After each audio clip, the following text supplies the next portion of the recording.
સુરતમાં એસઆઈઆર કામગીરીને લઈને મહત્વપૂર્ણ સંકલન બેઠક યોજાઈ હતી। બેઠક બાદ જિલ્લા કલેક્ટર સૌરભ પારધીએ મીડિયા સમક્ષ મહત્વપૂર્ણ વિગતો આપી હતી।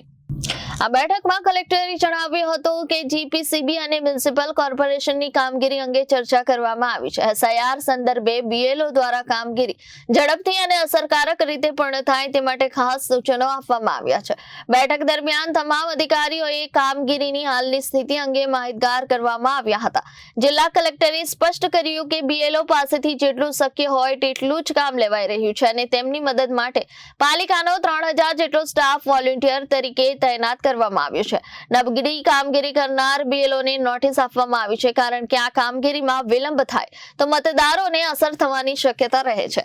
તેમણે જણાવ્યું હતું કે બીએલઓની રેગ્યુલર ફરજો સાઈડમાં મૂકી તેમની પાસેથી આ કામગીરી લેવાઈ રહી છે અને ગેરવર્તન થાય તો બીએલઓને હોમગાર્ડ સહિત સુરક્ષા પણ પૂરી પાડવામાં આવી રહી છે। સુરતમાં હાલ સુધી 25% એસઆઈઆર કામગીરી પૂર્ણ થઈ ચૂકી છે। 48 લાખ મતદાતાઓને ફોર્મ આપવામાં આવ્યા છે, જેમાંથી 25% ફોર્મ પરત આવી ગયા છે। કામગીરી ઝડપથી આગળ વધે તે માટે રાજકીય પક્ષો સાથે પણ આ બેઠક યોજાઈ છે। શિક્ષક સંઘના વિરોધ મુદ્દે જિલ્લા કલેક્ટરે જણાવ્યું હતું કે બીએલઓની કામગીરી અટકાવવા અંગે સંઘ સાથે પણ ટૂંક સમયમાં બેઠક યોજાશે। સંકલનમાં ઘણા બધા માન્ય ધારાસભ્યશ્રીઓના મુદ્દાઓ છે। મોસ્ટલી જીપીસીબીને લગતી કામગીરી, અમુક કોર્પોરેશનને લગતી કામગીરી અને સૂચિત સોસાયટીને લગતા અમુક પ્રશ્નો હતા ધારાસભ્યશ્રીઓના, એના સોલ્યુશન કરવામાં આવ્યું છે। સર, બીએલઓને લઈને કયા પ્રકારના સમસ્યાઓ અંગે ચર્ચા થઈ?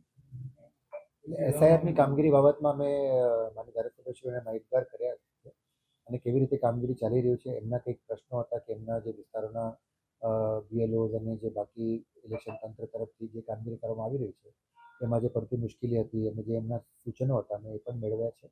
અને જે એક ટાઈમ બાઉન્ડ એક્સરસાઇઝ જે અત્યારે ચાલી રહ્યું છે તો એમાં એમના સૂચનો મેળવીને આપણે પ્રોપરલી કેવી રીતે ઇમ્પ્રૂવ કરી શકીએ અને બધા જ લોકોના જે ડ્રાફ્ટ યાદીમાં સમાવેશ થાય એના બાબતમાં તંત્રના પ્રયત્નો છે। ગઈકાલે 50 જેટલા બીએલઓને નોટિસ આપી છે અને આખી રાત બેસીને કામગીરી કરાઈ છે। એટલે આપણે કામગીરી જે બીએલઓને છે કામગીરી એમની જેટલી કામગીરી એક્સપેક્ટેડ છે એટલી જ કામગીરી કરાવીએ છીએ। એમની પાસેથી એમને મદદમાં આપણે ઘણા બધા વોલેન્ટિયર્સ મૂક્યા છે।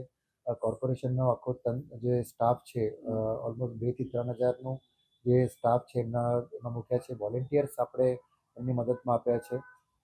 અમુક વસ્તુ જે બીએલઓની વૈધાનિક કામગીરીમાં છે એ બીજા કોઈ ના કરી શકે એટલે એમના સર્ચ માટે કે એમની મદદ માટે આપણે બીજા લોકોને મૂક્યા છે। અને એમની જે રેગ્યુલર ફરજ ઉપરાંત નહીં પણ રેગ્યુલર ફરજના બદલે અત્યારે એમને કામગીરી કરવા આપણે કરીએ છીએ। નોટિસ અલગ અલગ ઈઆરઓ કક્ષાએથી અપાઈ છે, જેમાં પણ એમની પાસે 1000 મતદારો હોય અને એમાં 5, 10 કે 15 જ ફોર્મ જે સુધી અત્યાર સુધી પહોંચી શક્યા હોય, એટલે એવા જે એકદમ નબળી કામગીરી કરતા હોય એમને જ નથી। તો કેટલાક બીએલઓની ફરિયાદ છે કે દબાણ કરવામાં આવી રહ્યું છે જે તે અધિકારીઓ દ્વારા। દબાણ નથી, એટલે એમની પાસેથી જે કામ અપેક્ષિત છે એની બાબતમાં ચૂંટણી પંચની પણ સ્ટ્રિક્ટ એ છે કે ટાઈમ બાઉન્ડ એક્સરસાઇઝ છે અને જે એક કામ નહીં કરવામાં આવે તો ઘણા બધા લોકોને પોતાના જે મતદાર એમાંથી છે વંચિત રહેવું પડે। એટલે આ કામગીરી એકદમ સ્ટ્રિક્ટલી અને ગંભીરતાથી આપણે એમની પાસે લઈએ। બીએલઓના તો લગ્ન છે એમને રજા નથી આપવામાં આવી। આજે પીટી છે, મારી પાસે એક એવી વાત આવી હતી એટલે રજા આપણે આપીએ જ છીએ, એટલે જે રિઝર્વ બીએલઓ છે એમાંથી અમે યુઝ કરશું। સાહેબ, અખિલ ભારતીય રાષ્ટ્રીય શૈક્ષણિક મહાસંઘ છે તેને આજે બીએલઓની કામગીરીથી દૂર રહેવાનું કામગીરી અટકાવી દીધી છે। અમારી ધ્યાનમાં નથી, બટ અમે જે છે કામગીરી એમની જે રેગ્યુલર ફરજો ને અત્યારે બધું સાઈડમાં રાખીને આપણે અત્યારે કામગીરી લઈએ છીએ, કેમ કે ટાઈમ બાઉન્ડ એક્સરસાઇઝ છે એટલા માટે બધું કરવું જરૂરી છે। અત્યાર સુધી સુરત શહેર અને જિલ્લામાં એસઆઈઆરની કેટલા ટકા કામગીરી થઈ ગઈ છે ને અત્યારે બાકી? આપણે 25% જેટલી કામગીરી છે એક ટોટલ મળીને આપણા 48 લાખની ઉપરના મતદાતાઓ છે એને એન્યુમરેશન ફોર્મ આપણે જે આપ્યા છે એમાંથી 25% જે ફોર્મ્સ છે સબમિટ થઈ ગયા છે। બાકીના 5 થી 10% આપણી પાસે ફિઝિકલ ફોર્મ્સ અવેલેબલ છે અને કન્ટિન્યુઅસ ઝુંબેશ આપણી જે ચાલી રહ્યું છે એમાં આવતીકાલે અને પરમ દિવસે જે 9 થી 5 મતદાતા જે છે પોતાના બૂથ ઉપર જઈને બધા ફોર્મ્સ જમા કરાવી શકે છે। પોલિટિકલ પાર્ટી સાથે પણ અમે ગઈકાલે મિટિંગ કરી અને એમને પણ એ કર્યું કે જે પણ એમના સંપર્કમાં આવતા મતદાતાઓ છે એમને ફોર્મ સબમિટ કરવા માટે જે છે પ્રોત્સાહિત કરવાનું. સૌથી ઓછી કામગીરી સર કયા વિધાનસભા અલગ અલગ એમાં છે, એટલે અલગ અલગ પેરામીટર્સ પણ છે, તો કોઈનું નામ લેવું હિતાવહ.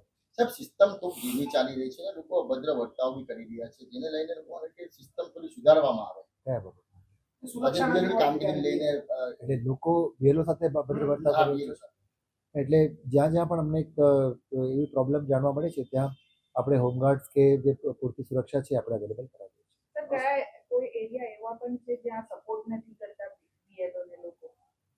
હા, એ તો અલગ અલગ વિસ્તારમાં હોય, એટલે we can not pinpoint any area, એટલે એવી કોઈ વાત નથી.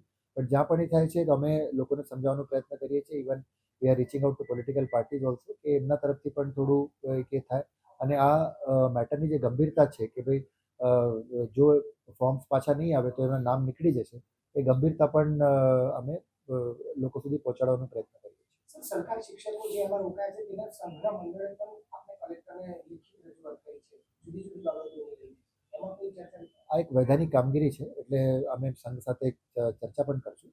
બટ જે ટાઈમ બાઉન્ડ એક્સરસાઇઝ આપણે જે કરવાની છે એ તો આપણે કરવી પડશે. દૂર દૂર મોકલાય છે, મારે અહીંયા લિંબાયતમાં છે અને કામરેજ મોકલાય છે, એટલે એ લોકોનો કલાક જે તે વિસ્તારના જે BLOs છે એમને જ્યાં જે રીતે નિમણૂક આપી હશે પહેલાથી, અને એ એમને પોતાના વિસ્તારમાં જ BLO વાળા વિસ્તારમાં કામગીરી કરવાની છે. Bureau report Janadesh news Surat.